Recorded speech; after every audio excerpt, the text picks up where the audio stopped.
ਆ ਜਾਗਾ ਆਖਿਆ ਤੇਰੇ ਨਾਮ ਤੋਂ ਬਸ ਮੈਂ ਆਉਣ ਲੱਗਾ ਤੇਰੇ ਹੱਥ ਵਿੱਚ ਲੱਜਾਂ ਸਾਰੀਆਂ ਨੇ ਤੇਰੇ ਆਸਰੇ ਤੇ ਤੇਰੀ ਸੋਰਬਾ ਬਿਨਾ ਪਰਾਉੜਾ ਸੁਭਾਨ ਅੱਲਾਹ ਤੇਰਾ ਦਰਵਾਜ਼ਾ ਕੰਨਾ ਬਾਦ ਨੂੰ ਜਾਣਦਾ ਉਹਨਾਂ ਜਿੱਤੀਆਂ ਬਾਦੀਆਂ ਉਹ ਪੈਰ ਤੇ ਪੈ ਗਿਆ ਤੇਲ ਮੀਆਂ ਮੁਹੰਮਦ ਬਖਸ਼ ਸਾਹਿਬ ਦੇ ਚੰਦ ਕਲਾਮ ਜਿਹੜਾ ਕਹਿੰਦਾ ਡੈਡੀਕੇਟ ਕਰਾਂਗਾ ਜੀ ਸਮਾਤ ਨੂੰ ਡੈਡੀਕੇਟ ਨਾ ਕਿਆ ਕਰੋ ਪੰਜਾਬੀ ਤੁਹਾਡੀ ਨਜ਼ਰ ਕਰਾਂਗਾ ਇਹ ਪੰਜਾਬੀ ਬਸਮ ਹੈ ਕੋਸ਼ਿਸ਼ ਕਰਿਆ ਕਰੋ ਇੱਥੇ ਆ ਤੇ ਚੰਗੀ ਸੂਰਤ ਦਾ ਆਸ਼ਕ ਹੋਣਾ ਤੇ ਕਾਦੀ ਏ ਤੇਰੀ ਦਾਨਾਈ ਓਏ ਆਸ਼ਕ ਬਨ ਤੂੰ ਉਸ ਸੋਨੇ ਦਾ ਜਿਸ ਇਹ ਸ਼ਕਲ ਬਣਾਈ ਤੇ ਅਵਲ ਹਮਦ ਸਨਾ ਇਲਾਹੀ ਜੋ ਮਾਲਕ ਹਰ ਦਾ ਉਸ ਦਾ ਨਾਮ ਚਤਾਰਨ ਵਾਲਾ ਕਿਸੇ ਮੈਦਾਨ ਨਹੀਂ ਹਰਦਾ ਤੇ ਜੇ ਵੇਖਾਂ ਮੈਂ ਅਮਲਾਂ ਵੱਲੇ ਤੇ ਕੁਝ ਨਹੀਂ ਮੇਰੇ ਪੱਲੇ ਤੇ ਜੇ ਵੇਖਾਂ ਤੇਰੀ ਰਹਿਮਤ ਵੱਲੇ ਤੇ ਬੱਲੇ ਬੱਲੇ ਬੱਲੇ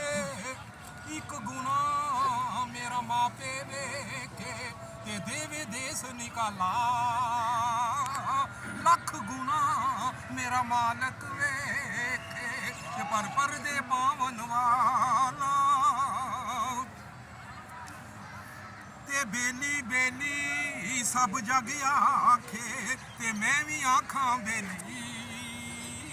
ਉਸ ਦਿਨ ਦਾ ਕੋਈ ਨਹੀਂ ਜੇ ਬੇਲੀ ਜਦੋਂ ਜਿੰਦ ਜਾਣੀ ਅਕੇਲੀ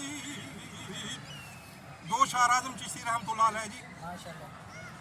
महबूबा ते नुकता चींदी जेरा करन तो बाज नहीं आंदा असल मनाफक ते उस नू जानो जेरा झूठा ही प्यार जता वाह जी वाह ते सानू दसिया इश्क दे मुफ्ती जेरा मुरमुरे फरमांदा आजम जिथे दिल लग जावे उथे ऐब नजर नहीं आंदा ते सैफुल मुल्क दे चंद शेर ने जी ओ इश्क नहीं मिलदा ओ नाल तवीज़ा ते छड्ड दे कलम दवाता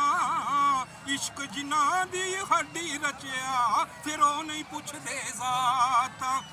ते आशक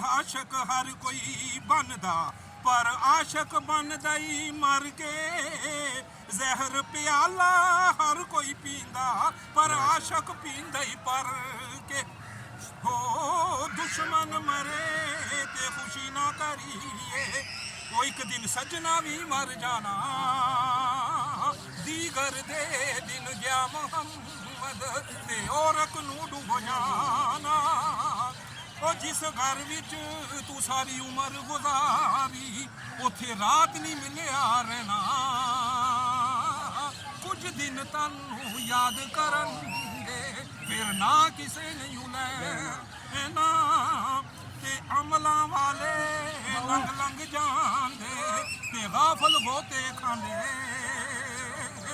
डुबन ना देंदे मोहम्मद बख्शा कामल पीर जिना दे ओथे तेरे पैर नहीं लगने ओथे नहीं रहनी सरदारी अखे बंदे दिल ना लावी नहीं ते रोवेंगा जान दीवारी हो फिर यार हवाले रब दे ते मेले ने 4 दिना दे उस दिन ईद मुबारक हो ते जिस दिन फिर मिलांगे वाह जी वाह।